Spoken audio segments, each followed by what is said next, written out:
Antes de empezar, me gustaría agradeceros que hayáis elegido esta charla, sobre todo después de comer, que es una hora un poco complicada. Si alguno quiere echarse una siestecita o algo, yo no tengo ningún problema, no me ofendo, ¿vale? Entonces, como queráis. Bueno, he venido hoy a contaros la historia del equipo en el que llevo trabajando unos cuantos años, desde nuestra experiencia. Por cierto, antes de empezar, ¿quiénes de los que estáis aquí habéis oído hablar o conocéis el término Specification by Example? Bastante, ¿no? Vale. Principalmente la charla no va de Specification by Example. ¿Vale? Voy a hablar de esta técnica, pero sobre todo voy a contar mi experiencia usando esta técnica y técnicas similares. Y además, como estoy muy loco, voy a hacer una demo. ¿Vale? Entonces, va a haber una demo que espero que funcione. Bueno, todo esto empezó aproximadamente hace 2 años, cuando uno de nuestros clientes decidió que quería empezar a desarrollar aplicaciones usando un servidor de portales, ¿vale? No me preguntéis por qué, pero era algo que querían. Y entonces, en mi empresa, 2 personas que están por aquí sentadas, aquí delante, hicieron un prototipo de un framework para intentar ayudar a estos desarrolladores en su dura tarea de tener que desarrollar aplicaciones para portales, ¿vale? Y además intentar independizar un poco el desarrollo del portal que se iba a elegir, que en este caso en concreto fue Liferay, ¿vale? También con la promesa de si mañana... Con la promesa de si mañana cambiaban el servidor de portales, pues poder reutilizar las mismas aplicaciones. ¿Qué pensáis? ¿Que en 4 años han cambiado el servidor de portales? Pues siguen usando Liferay, ¿vale? Vale, entonces comenzamos el proyecto y lo primero que nos preguntamos fue cómo íbamos a hacer para no cometer los mismos errores que habíamos cometido en otros proyectos y que veíamos que otros equipos cometían, ¿vale? Y, por supuesto, como no, estamos en la CAS, decidimos que lo íbamos a hacer usando metodologías y técnicas ágiles, ¿vale? ¿Qué significa esto? Pues esto significa que íbamos a construir el producto a partir de incrementos, ¿vale? Íbamos a empezar, íbamos a ir poco a poco entendiendo las necesidades y íbamos a ir entregando en iteraciones. Otra de las cosas con las que íbamos a contar era con un sistema potente de integración continua. ¿Para qué? Pues para que nos permita hacer el primer punto, para poder entregar de manera iterativa y conocer en cada momento el estado del sistema, ¿vale? También, por supuesto, pruebas automáticas, todas las que pudiéramos y más, ¿vale? Y vamos a trabajar con historias de usuario para entender cuáles eran las funcionalidades que teníamos que implementar. Y una vez que teníamos todo esto claro, lo siguiente que hacía falta era gente, ¿vale? Teníamos que conseguir un equipo que fuera capaz de llevar a cabo este proyecto. Pues este es el equipo que elegimos, gente muy elegante, uno con bigote, que eso siempre aporta mucho al desarrollo de software. Y enseguida nos dimos cuenta que aunque este equipo era multidisciplinar y estaban todos los roles representados, no estábamos solos, ¿vale? Había un montón de gente alrededor de nosotros, de hecho uno ahí con guante de boxeo preparado, ¿vale? Que es lo que normalmente conocemos como los stakeholders, ¿vale? ¿Quiénes eran estas personas? Pues estaba el cliente, que era quien nos estaba pagando, estaba la gente de producción, que tenía que poner en producción las aplicaciones que se iban a desarrollar usando nuestro framework, estaba la gente de QA, había gente de marketing, un montón de personas alrededor del proyecto que estaban interesados en el proyecto, algunos más, otros menos, algunos más obligados que otros, y luego el equipo, ahí en medio, que tenía que construir. ¿Y cómo íbamos a conseguir entendernos con toda esta gente? O sea, ¿cómo íbamos a lograr que toda esta gente estuviera sincronizada, cada uno con sus prioridades, sus jefes, sus necesidades, sus problemas, para conseguir conseguir este proyecto. Pues nada, no hay problema. Estamos haciendo agilidad, ¿no? Entonces, ya tenemos los mecanismos necesarios. Tenemos un product owner, que es un señor que tiene un trabajo muy sencillo. ¿Algún product owner en la sala? Pues tiene un trabajo muy sencillo, que es coger a toda esa gente y hacer que se pongan de acuerdo. Y además, coger toda la información, filtrarla y adaptarla en un lenguaje que el equipo pueda entender y pueda implementar, ¿vale? Súper fácil. Y luego, además, pues con historias, ¿vale? Que molan mucho. Y las historias, aparte de explicarnos el qué, el quién y el por qué de lo que hacemos, también tiene una cosa que no sé si todos los que habéis de historias lo habéis visto, está ahí como al final, que son los criterios de aceptación, ¿vale? Los criterios de aceptación nos dicen qué condiciones tiene que cumplir el software para que el cliente acepte nuestro producto. Pues perfecto, ya está, ¿vale? Si el software cumple los criterios de aceptación, hemos terminado, ¿vale? Sin embargo, por nuestra experiencia previa y viendo otros proyectos, había un tufillo raro ahí que nos decía, es que esto no es suficiente. Porque los criterios de aceptación normalmente o no existen, ¿vale? Comienza el proyecto con muy buena fe, se escriben 4 o 5 criterios de aceptación y cuando empiezan a apretar ya no hay criterios de aceptación, ¿vale? O son muy ambiguos y se prestan a malinterpretaciones, ¿vale? Entonces, en el equipo nos juntamos y alguien dijo, bueno, pues antes de todo esto de la agilidad y tal, se documentaba. Vamos a documentar. Esta fue nuestra cara, así por un momento entre terror y sorpresa. Y dijimos, ¿pero qué no es ágil? ¿Cómo vamos a ponernos a documentar? Si es que documentar no es ágil. De hecho, si nos vamos al manifiesto ágil, lo dice. Dice, preferimos software que funcione sobre o por encima de documentación exhaustiva, ¿vale? Mejor entregar algo que funcione, ¿vale?, que complicarnos la vida con un montón de documentación. Pero no nos acababa de convencer. Seguíamos pensando que algo faltaba, que alguna pieza faltaba. Me gustaría haceros una pregunta. ¿Cuántos de los que estáis aquí habéis escrito alguna vez un documento que nadie se ha leído? Unos cuantos. ¿Y cuántos de los que estáis aquí habéis ido alguna vez a por un documento y estaba obsoleto? Casi todos, ¿no? Vale. Y entonces, ¿documentamos? ¿No documentamos?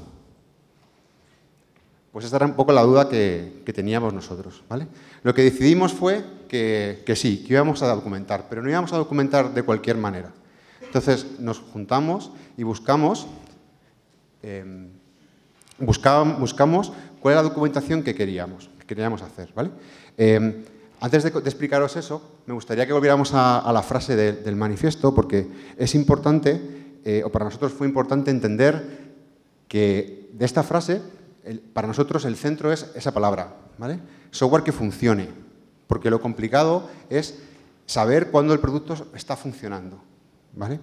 El manifiesto nos dice, entregar software que funcione, no cualquier cosa, no, entregar, sino que funcione, ¿vale? Pero ¿cómo sabemos que ese software está funcionando? ¿Vale?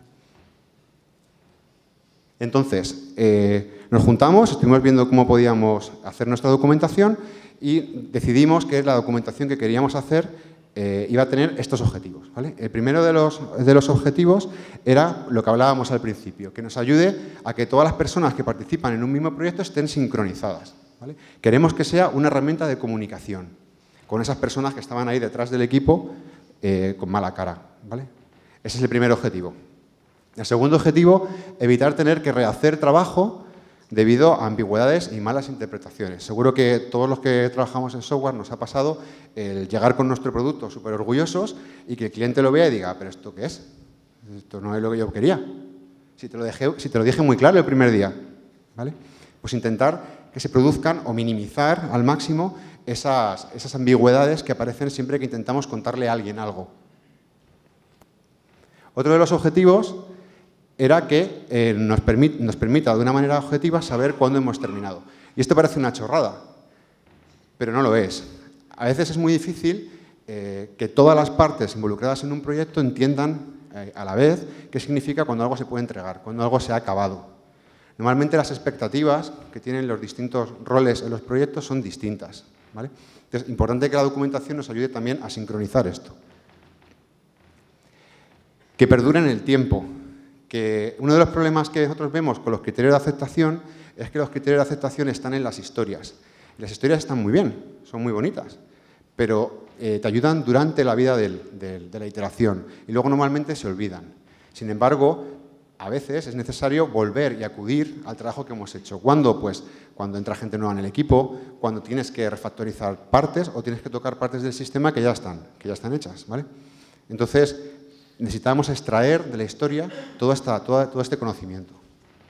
Y por último, debe estar sincronizada con el producto en cada momento. Precisamente para evitar esto que hablábamos antes, ¿no? Que habéis levantado todas las manos, que se quede obsoleta, ¿vale? Es uno de los grandes retos cuando intentas documentar, que la documentación esté ahí, que se mantenga viva. Vale. Entonces, con estos 5 o 6 objetivos, dijimos, bueno, ¿y existe algo que cumpla estos objetivos o nos lo tenemos que inventar? Y nos forramos.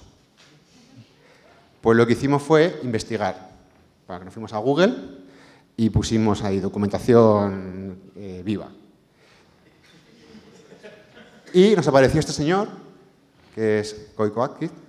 La foto, cuando escribí a Goiko para pedirle permiso y me mandó esta foto. Entonces, es un tío muy gracioso y bueno, pues le he puesto ahí la foto que me envió él con el bigote.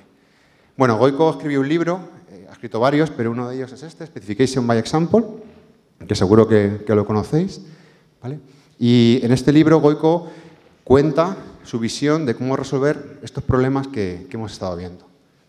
Vale, para entender lo que es una especificación, porque esta es una cosa un poco abstracta, voy a usar el ejemplo que trae Goiko en el libro, ¿vale? Creo que es un ejemplo muy ilustrativo. Supongamos esta historia de usuario, que no está entera porque no me entraba, ¿vale? Pero solo tiene la parte del qué y del quién. Como cliente VIP quiero entregas gratuitas cuando compro varios libros, ¿vale?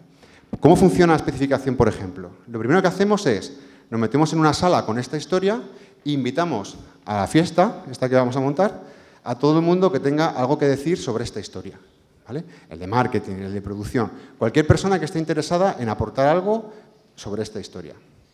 Punto 1 ya, complicado, ¿vale? Suponiendo que lo hemos conseguido, nos sentamos e intentamos plasmar lo que hemos entendido de la historia. Pues hasta ahora la entrega será gratuita para clientes VIP cuando hayan comprado un número determinado de libros. Y lo que propone Goiko a continuación es que en vez de seguir teniendo una conversación abstracta, empecemos a poner ejemplos concretos, ¿vale? Y tengamos una discusión alrededor de estos ejemplos. ¿De qué tipo?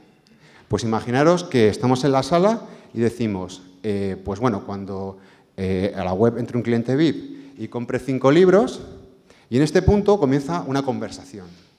Y empezamos a ver, con 5 libros, la entrega gratuita, sí, no, esta oferta será atractiva para el cliente, y alguien de marketing habla, ¿vale?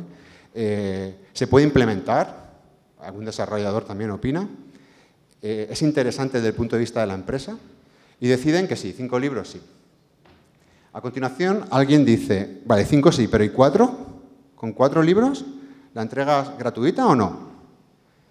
Tienen una discusión y deciden que no es interesante. Entonces, 4 libros, no. Otra persona pregunta, vale, ¿y si compro 10 libros, pero no soy VIP, soy un cliente normal, no soy premium? Te dicen, pues tampoco. Si no eres premium, pagas, ¿vale?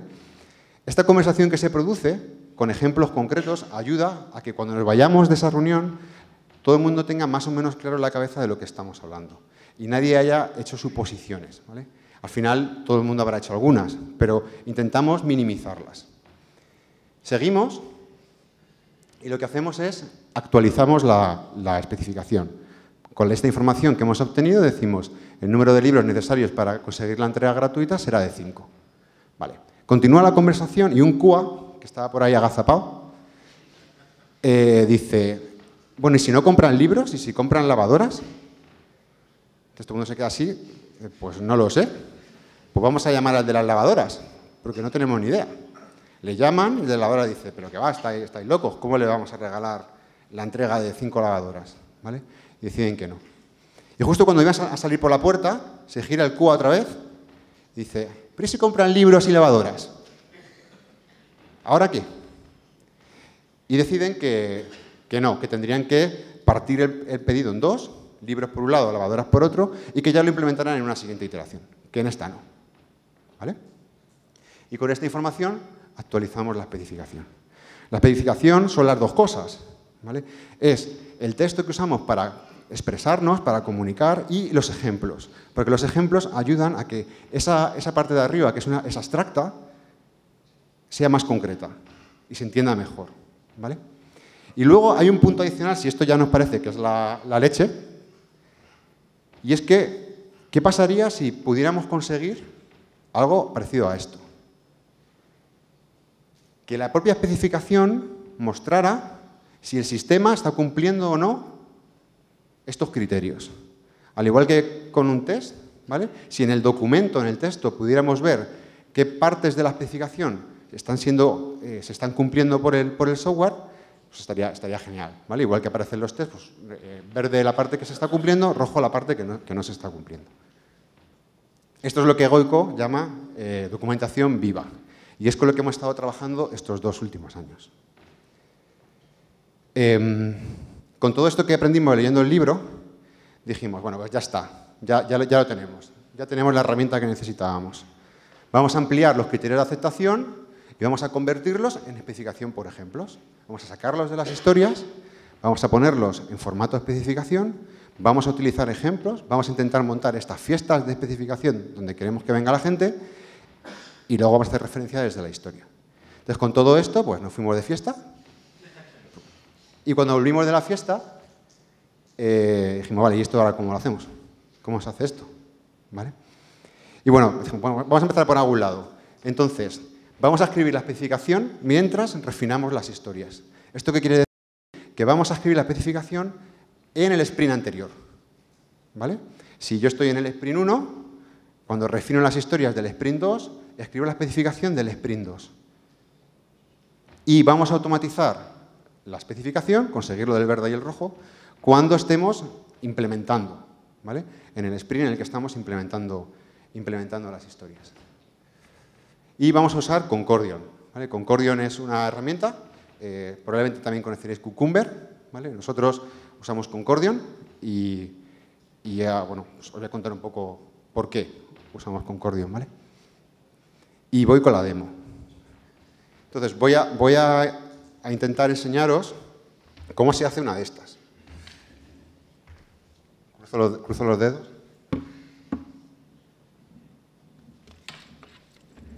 Vale. Ok. ¿Me oís bien? Aquí tengo una aplicación súper potente que calcula el pronóstico del tiempo con un algoritmo que he patentado yo. Entonces, le cambias la humedad y la presión y te da distintos pronósticos. Por ejemplo, pues ahora nublado. ¿Vale? Bueno, esta aplicación está hecha en Java con Spring y os voy a enseñar un poco cómo podría ser una especificación de esta funcionalidad. Esta especificación está hecha con Concordion, ¿vale? En Concordion las especificaciones se hacen en HTML. Obviamente, una persona de marketing o de negocio, pues, si escribe HTML, hacéis una fiesta directamente. No va a escribir HTML nunca, ¿vale? Lo que pasa es que esto lo puede escribir o se puede escribir en cualquier sitio y luego se puede pasar a HTML porque ahora vais a ver que es muy sencillo. ¿Qué pinta tiene una especificación? Bueno, pues normalmente tiene un título. Cuenta un poco, en este caso, está contando, por ejemplo, aquí pues, el algoritmo súper complejo de cálculo del pronóstico del tiempo. Y la ventaja de que sea HTML es que puedes tener enlaces a otras especificaciones o incluso a la web, ¿vale? No voy a pulsar porque no tengo wifi, pero está enlazando a Wikipedia. Y luego lo que aparecen es una serie de ejemplos. Los ejemplos, si veis aquí, suelen tener este convenio, ¿no? De dado que, cuándo, entonces, ¿vale? Pero no tiene por qué. Lo más importante de la especificación es que comunique bien, que quien la lea la entienda bien, ¿vale? Por ejemplo, aquí, pues, dado unos parámetros de presión y humedad, os vamos a tener un resultado, ¿vale? Lluvia, nublado, soleado. ¿Qué pinta tiene la especificación? HTML, no tiene más, ¿vale? Ok. ¿Cómo conseguimos que la especificación esté viva? Que realmente compruebe si el software está cumpliendo o no este algoritmo. Pues lo que vamos a hacer es un test. Pasa que en Concordion, en vez de llamarse text, se llaman features. Y la feature lo que tiene su principal objetivo es poner en contacto el mundo de la especificación, que es el mundo en el que hablamos los seres humanos, con el mundo y el lenguaje en el que habla el sistema. ¿Vale? Vamos a hacer un ejemplo. Entonces, lo que voy a hacer es, me voy a crear una feature. En Concordion, por defecto, la feature se llama igual que la especificación.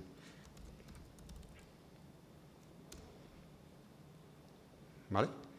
¿Lo veis bien? ¿Más o menos? ¿Sí? ¿Esta parte de aquí la veis bien? ¿Sí? ¿O algo un poco más grande? La veis bien así, ¿no? Vale. Esta parte de aquí, simplemente, si queréis os enseño un poco la estructura que tiene. Tengo una carpeta que se llama specs, donde van a ir todas las especificaciones. Son paquetes Java, donde yo tengo el HTML y el código de la feature. ¿Vale? Entonces, básicamente esto no es más que un test. Lo único que lo vamos a ejecutar con un runner, que es el runner de Concordion.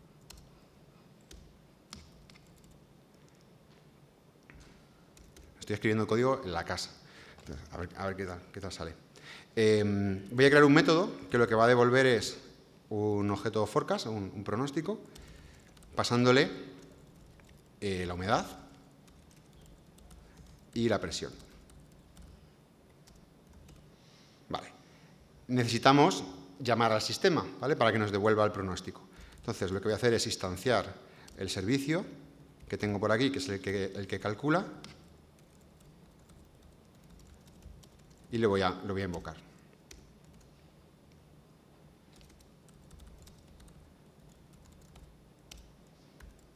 Por aquí un método que lo que hace es calcular esto. ¿Vale? Y esto es un test normal y corriente. Entonces puedo ejecutarlo como ejecuto cualquier otro test. ¿Habéis ejecutado test, no? Antes, alguna vez. Vale. Ejecuto el test. ¿Vale? Y lo que me está diciendo es... perdón. Aquí tengo el resultado.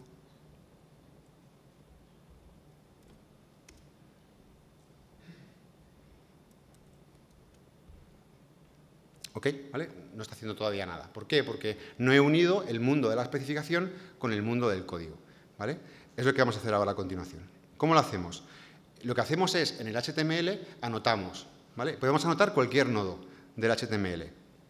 Entonces, por ejemplo, lo que voy a hacer es, voy a anotar, ¿os acordáis del formato que tenía? ¿Vale? Tenía esta tabla aquí. Entonces, lo que yo quiero es que Concordion compruebe que los datos que están en la tabla son correctos.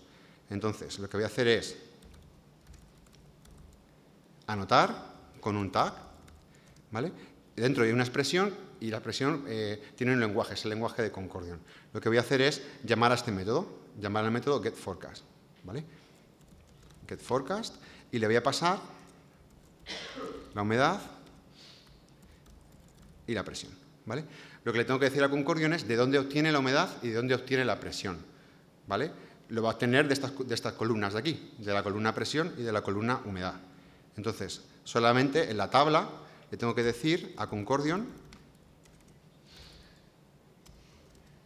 que es de ahí donde tiene que obtener esos datos. ¿Vale? Entonces, esto sería la presión. Gracias. Si falla una vez, no te preocupes porque lo tengo hecho. O sea, le doy y cambio la... Vale. Le tengo que decir que, de dónde coge la presión y de dónde coge la humedad.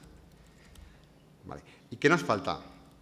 Nos falta decirle que... me falta aquí también, una ahí. Me falta decirle que dónde está el resultado. ¿Vale? Le estoy diciendo que llame al método y quiero que compruebe que el resultado es el que pone la especificación. Bueno, entonces, lo que tengo que hacer es recuperar ese resultado, que lo voy a llamar forecast, ¿vale? Y le digo a Concordion que lo que tiene que hacer es comprobar que el resultado coincide. Vale. Estés atentos, ¿eh?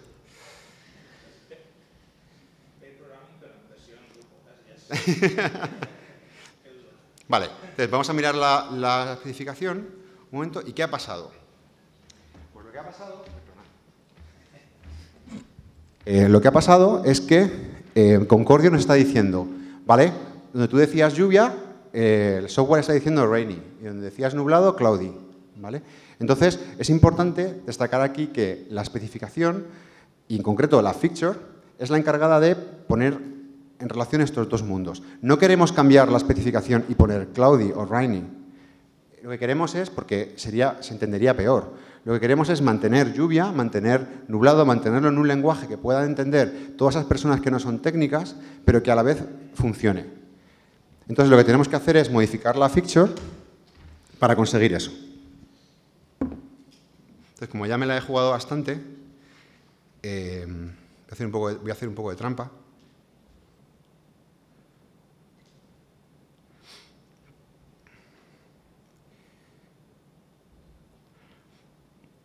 Básicamente, lo que estoy haciendo es crear una traducción entre el mundo de la especificación y el mundo del software. ¿Vale? Me he calzado sin querer el servicio.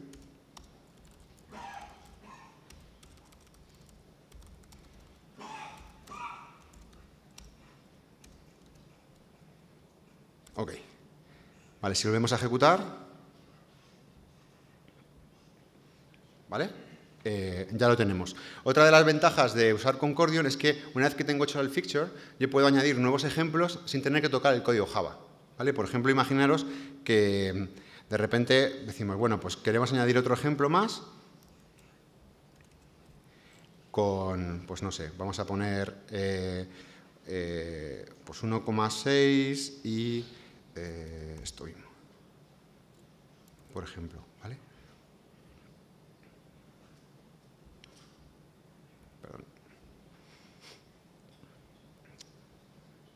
¿Vale? Ya tenemos otro ejemplo más.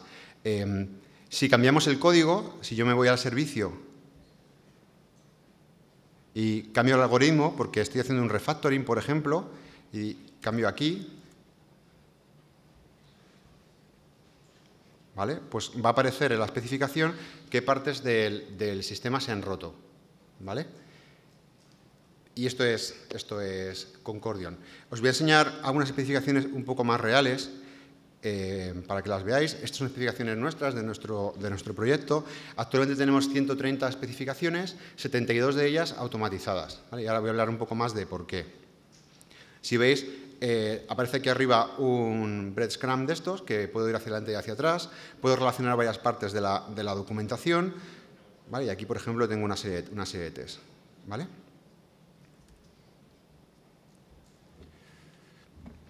Bueno, he sobrevivido a la demo. Gracias. Como esta charla no iba de explicación por ejemplos, sino de mi experiencia, os voy a contar un poco qué errores hemos cometido. ¿Vale? El primero es no darnos cuenta que automatizar es muy caro y que requiere muchísimo tiempo, pero es muy bueno. O sea, cuando lo tienes, funciona muy bien, pero tienes que invertir muchísimo tiempo para poder tener todas las especificaciones automatizadas. Yo lo que he visto con otros equipos que han intentado poner en práctica esto es que como no pueden automatizar todo, dejan la especificación. Dicen, esto no funciona, no vale. Yo os recomendaría que sigáis especificando usando ejemplos y si no podéis automatizar, que no automaticéis. Porque realmente lo importante de la especificación no es que esté automatizada, eso es un plus. Lo importante es que nos ayuda a entender el problema, y no solo a nosotros, sino a todo el mundo que está alrededor. Entonces, solo el hecho de juntarnos en una sala a poner ejemplos ya es bueno. Si solo os podéis quedar con eso, genial, perfecto, ¿vale? Si luego además, a la vez que vais madurando, conseguís automatizar, pues mejor, ¿vale? Pero si no, yo os recomendaría que continuaréis especificando, ¿vale? Esta es una de las primeras cosas que vimos. Y puesto que es costoso, automatizar las partes más importantes del sistema. ¿Cuáles son las más importantes? Pues las que se rompan más o las que sean más usadas por vuestros usuarios, ¿vale? Centrar vuestra energía en las partes del sistema donde la inversión en pruebas os vaya a aportar más valor. También lo que ocurre en nuestro caso, fijaros que estábamos desarrollando un framework para desarrolladores que desarrollaban aplicaciones de portales, ¿vale? Entonces, imaginaros lo difícil que es que esto no sea muy técnico, ¿vale? Es prácticamente imposible. Aún así, muchas veces caemos en el error de bajarnos demasiado porque queremos automatizar y entonces empezamos a escribir la especificación para que se pueda automatizar, ¿vale?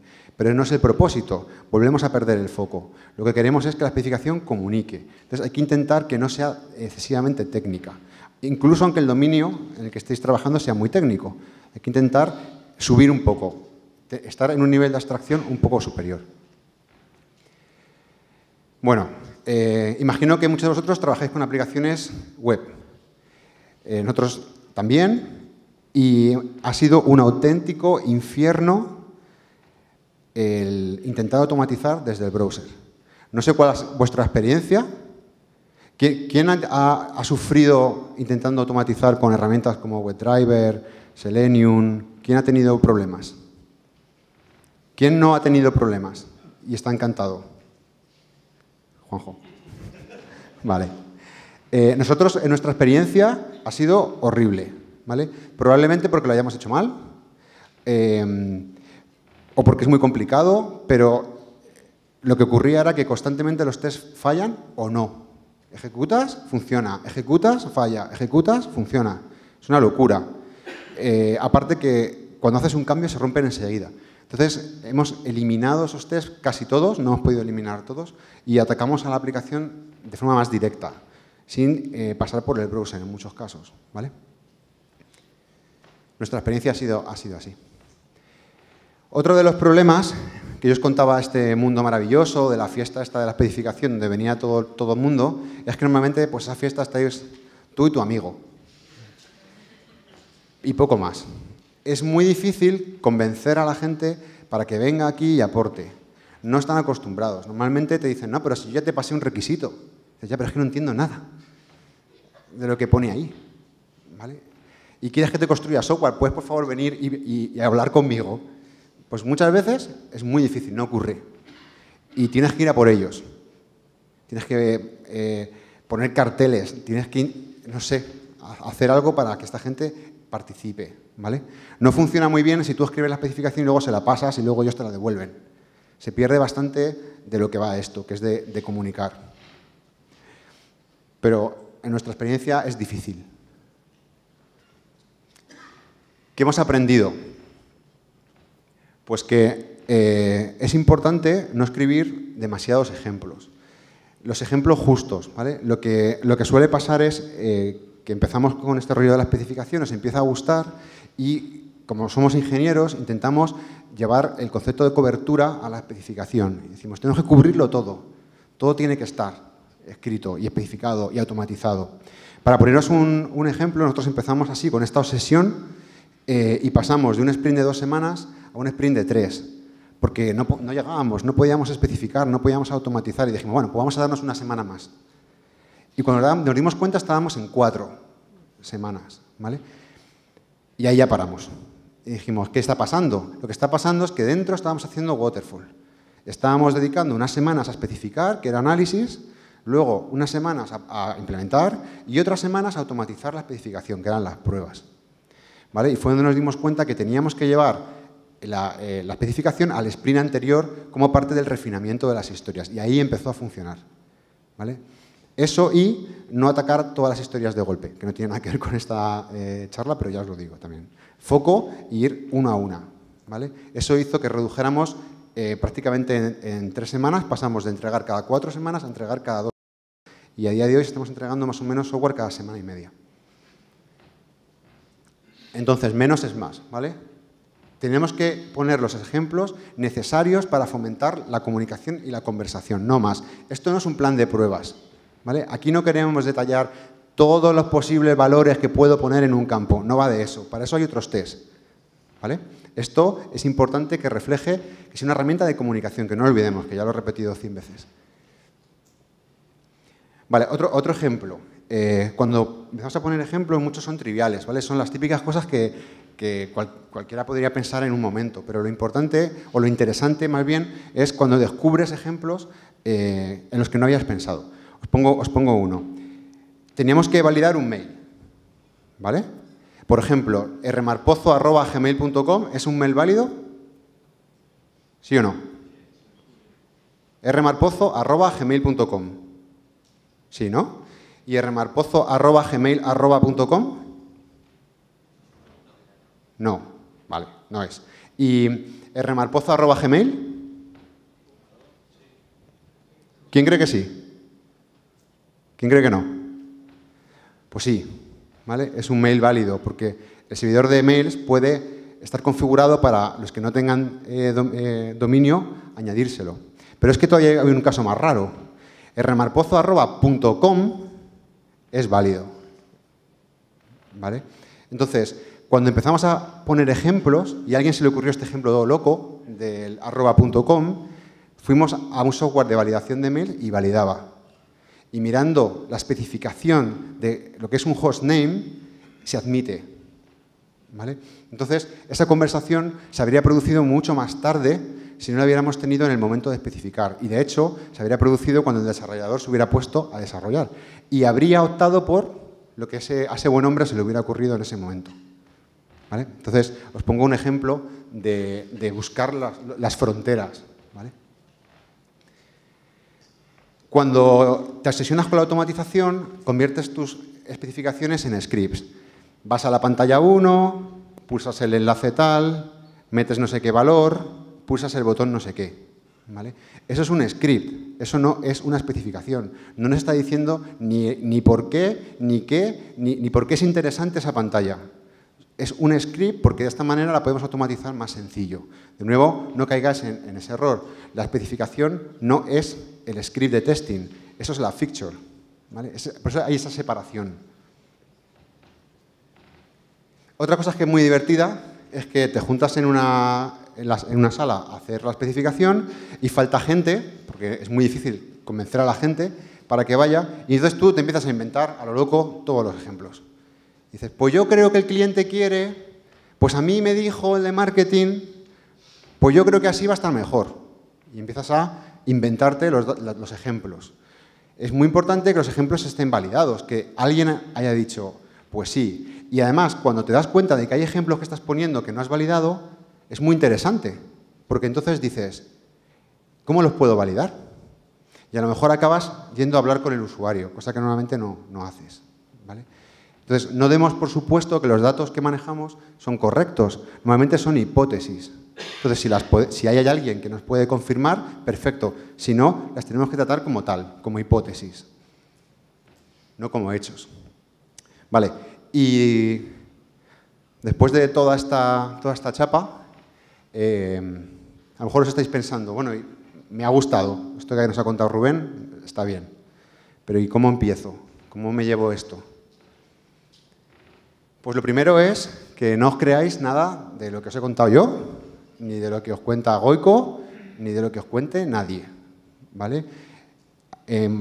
Formaros vuestra propia opinión, haced experimentos, probad cosas, y a lo mejor os vale o a lo mejor no. A lo mejor el año que viene estéis aquí diciendo lo que dijo Rubén el año pasado era mierda, no valía para nada, ¿vale? Pues genial, habréis aprendido, yo también, ¿vale? Entonces, no os creáis lo que yo os diga, ni lo que diga Goico, ni lo que diga nadie. Leed, informaros, participad de la comunidad y formaros vuestra propia opinión. Si os decidís por hacer algo de este estilo, usad toda esta información como un framework. Cogerlo y adaptarlo, ¿vale? No hay verdades absolutas. Adaptarlo a vuestras necesidades. Un consejo es que no intentéis, bueno, es un consejo bastante tonto, pero yo os lo doy, que no intentéis aplicar esto de golpe en un proyecto, ¿vale? Nosotros lo intentamos y no fue bien, porque al principio no sabes especificar, no sabes poner ejemplos. Necesitamos un tiempo para ir aprendiendo esto. La curva de aprendizaje es complicada, ¿vale? No es sencillo. Es muy sencillo acabar con una maraña de features que nadie entiende, con especificaciones que se rompen constantemente. Necesitáis tiempo para ir aprendiendo. Por lo tanto, yo os recomiendo que empecéis con algo pequeño, pero que empecéis, si os mola esto, que empecéis ya. O sea, en el próximo sprint, cojáis algo, una historia, y empecéis por ahí. Y suerte con esto, ¿vale? Intentar, si descubrís cómo hacerlo, decídmelo, ¿vale? Yo sigo intentándolo. Intentad que acudan a esas reuniones el mayor número de personas posibles, ¿vale? Y aunque ya lo he repetido varias veces, no obsesionéis con la automatización, ¿vale? Empezad, aunque es la parte más golosa, sobre todo a la gente que somos más técnicos, dejarla aparte.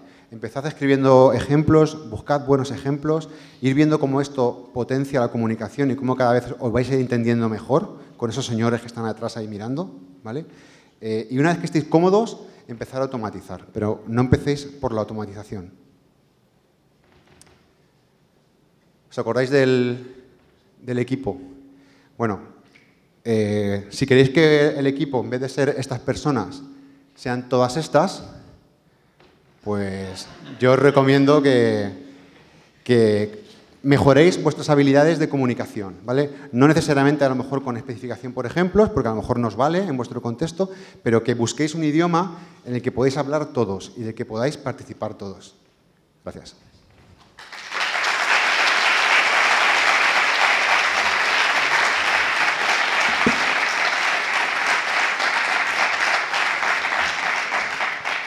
No sé si hay alguna pregunta. ¿Sí? ¿Por qué os decidisteis por Concordia y no una herramienta basada en Gherkin? Perdona, ¿y no con? Y no una herramienta como Selenium basado más en Gherkin. En nuestro caso nos gustó Concordium por la expresividad que tiene al usar las especificaciones en HTML. Empezamos por ahí, fue la primera herramienta que investigamos, nos empezó a funcionar, iba bien, ¿vale? Es cierto también que en nuestro contexto toda la gente que participa es bastante técnica, entonces el expresarlo en un lenguaje como HTML no era un problema. Pero es cierto que a lo mejor en otros contextos es más difícil hacer esa traducción. De todas maneras, hacen falta 5 tags, es que no necesitas más. O sea, el párrafo, el título y la tabla. O sea, realmente, y enlaces, no necesitas mucho más. Entonces, en nuestro caso, nos ha ido bastante bien. ¿Alguna otra pregunta? ¿Por allí, al fondo? ¿Cómo habéis conseguido que con la documentación viva la gente lea la documentación? Buena pregunta. Buena pregunta. Internamente dentro del equipo la documentación se usa un montón, ¿vale? Es una herramienta que usamos todos los días. Lo tenemos todo metido dentro del sistema de integración continua. Cuando se genera el producto, se genera la documentación como un site. Y entonces está online, ¿vale? Podemos ir a consultarlo. Lo que ya es más complicado es que, por ejemplo, la gente de los arquitectos técnicos de la empresa la usen, ¿vale? De momento no la usan mucho, ¿vale? Lo que pasa es que sí que es cierto que con los últimos cambios que hemos hecho, que ha sido enfocarnos más en historias para intentar ir haciendo una a una, hemos conseguido que la gente de arquitectura técnica, en nuestro caso, participe más. Y cuando ha participado más, cuando participa en la construcción de la especificación, es cuando la ven más útil, porque la ven como algo suyo. De hecho, les empieza a gustar el hecho de poder enseñarla a sus jefes y decirle, mira, está en verde. Eso mola. ¿No? Decir, está en verde, mira. Creo que el secreto es hacerles partícipe. Lo que pasa es que muchas veces no se dejan, pero si lo conseguimos, funciona muy bien. ¿Alguna otra pregunta? ¿Qué criterios estáis usando para determinar las 72 y las 100%? Pues mira, muy sencillos. La cantidad de tiempo que tengas es un factor fundamental. Nosotros empezamos con un equipo más grande y el ritmo de automatización era prácticamente del 100%, ¿vale? Pero luego a mitad de proyecto nos recortaron presupuesto y tuvimos que tomar la decisión de que no podíamos automatizar tanto. Entonces, ahí un poco a la fuerza, porque no teníamos esos recursos, nos vimos obligados un poco a tener que priorizar. qué partes automatizábamos y qué partes no. Entonces, a veces ha sido un poco, te soy sincero, automatizar las partes más sencillas, ¿vale? Y en otros casos, automatizar las partes que sabemos de nuestro código que más problemas nos dan, ¿vale? Donde más bugs llegan o que se rompen con mayor facilidad. Pero ahora, en muchos casos también ha sido, pues vamos a automatizar esto que es más fácil, ¿vale? También es verdad. Pero el componente fundamental fue que hubo ese recorte. En nuestro caso, cuando nosotros teníamos 2 personas prácticamente full time dedicadas a esta parte de pruebas dentro del equipo, a ir construyendo la automatización, ¿vale? Centrados en eso, enfocados en eso, iba bastante bien. O sea, podíamos automatizar prácticamente todo. Cuando tuvimos que prescindir de estos roles, la cosa se complicó un poco. Pero aún así, seguimos especificando, aunque no automaticemos tanto. ¿Sí? ¿Hay alguna manera de hacer que automáticamente se cheque todas las especificaciones? Sí, se me ha pasado enseñároslo. Esto al final son como los tests. Entonces, ejecuta con Maven o con el sistema que queráis y te genera un informe, que es este. ¿Vale? Es el típico informe que genera pues Maven cuando genera los tests. Entonces, en este caso, pues si veis por aquí, son 72 tests, que son 72 especificaciones, ¿vale? Y aquí veis pues, que ahora mismo hay 10 especificaciones que están rotas y un poco el desglose. Entonces, tienes toda esta información, la tienes igual que la tienes con los tests, es exactamente igual. De hecho, si quieres, aunque mi punto de vista es un poco extremo, puedes romper la build si quieres. O sea, puedes configurar el sistema de integración continua para que en el caso de que se rompan las especificaciones, se rompan las builds. Normalmente no ejecutamos las especificaciones en el ciclo de commit. O sea, cuando el desarrollador hace un commit, no las ejecutamos porque son pruebas que están arriba en la pirámide de pruebas, son pruebas más bien integradas y son costosas, tardan tiempo. Entonces, las solemos generar varias veces al día y siempre antes de las entregas, pero no en cada commit. ¿Las utilizáis en un ciclo de PDD o las hacéis a posteriori?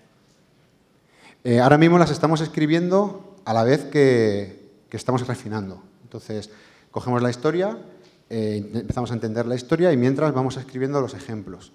Luego, si esa especificación acaba siendo automatizada, ¿vale? Se suele hacer normalmente como al final de la implementación.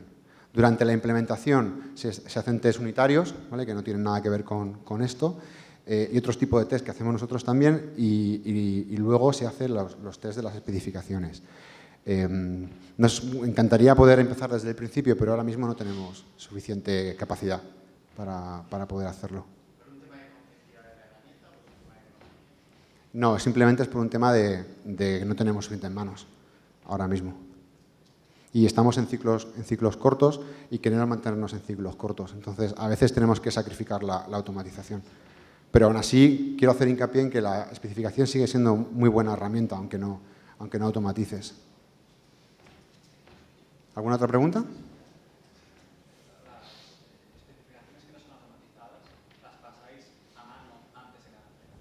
No, Concordion lo hace automático.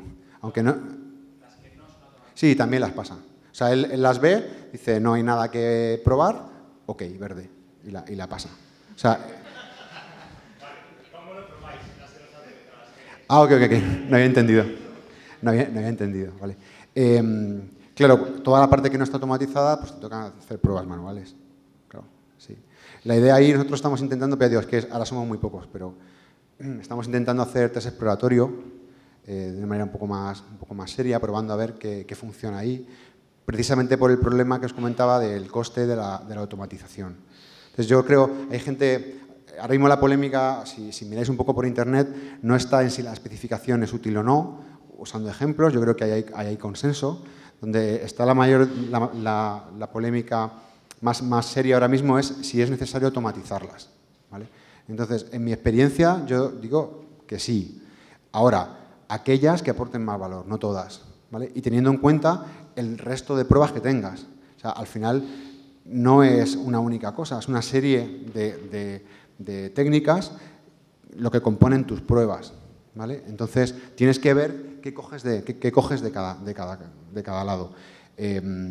Sobre todo lo que son la parte de la aplicación central, ¿vale? Yo sí recomiendo que esté automatizada. ¿Vale? Yo qué sé, si por ejemplo es una web que vende y tiene un carrito y sabéis que vuestros usuarios pasan mucho tiempo ahí, pues esa parte sí que estaría bien tenerla automatizada. A lo mejor solo esa y el resto no. ¿Alguna otra pregunta? ¿Nada más? Pues muchísimas gracias.